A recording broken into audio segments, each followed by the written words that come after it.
In 1985, my lover was killed outside a bar in Detroit. The worst news came the day after the funeral. A friend of mine from the prosecutor's office called and said, "You shouldn't expect any kind of an investigation or a warrant in this murder." And I couldn't imagine why. And he said, well, he talked to the homicide department and they told him it was just another gay killing and not worth the resources.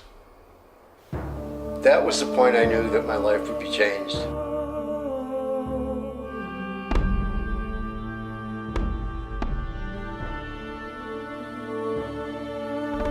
And I had never been involved in the gay community and certainly not gay politics. But that was a real wake-up call to me. I had access to the cold case file, and I found out that in the middle and late 80s, there were about 12 or 13 gay homicides that had never been investigated. When I looked around to get attention to this crime, there was nobody really there to do it.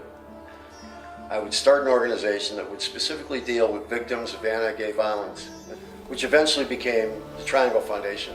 We chose the name to honor the history of the Pink Triangle. But during World War II, in addition to the millions of Jews that were exterminated, there were also up to 15,000 homosexuals that were rounded up. Now, every group that was in those camps, everybody had a different colored triangle to wear. Interestingly enough, after the liberation of those concentration camps by the Allies, that would be us, they let everyone go, but the people wearing the pink triangles, at that point in the movement, the triangle, the pink triangle specifically, was being liberated to become a symbol of freedom and not a symbol of confinement, a symbol of better things to come for gay and lesbian people.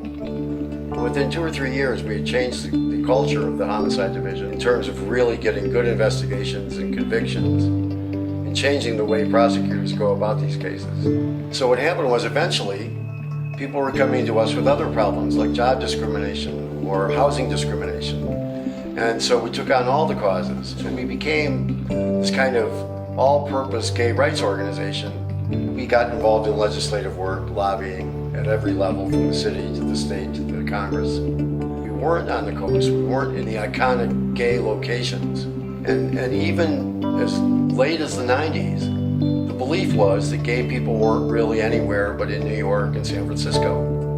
These legislators would look at us with a perfectly, no pun intended, straight face and say, well, that's all very interesting and I'm sympathetic, but I don't have any gay people in my district. But we had a different message to help the country understand, really, that gay people existed in the middle of the country.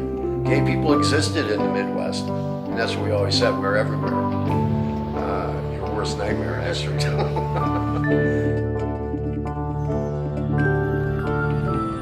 I guess I got to be a little bit too outspoken because suddenly I was receiving death threats, which was a new experience for me. I had windows smashed out, our office was attacked, my co-founder, Henry Messer, was shot in our office. I ended up on the hit list of the Aryan Nation. That was unnerving.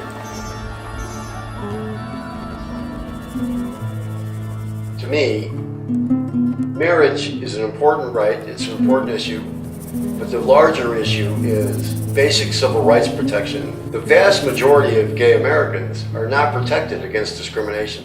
So we have a great deal of progress that's been made. People should be very proud of where we are, but there's a great, great long way to go.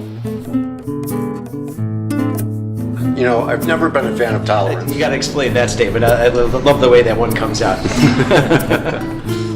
You tolerate a hangnail. You tolerate being held up in traffic. Tolerance is not the end of the day for me.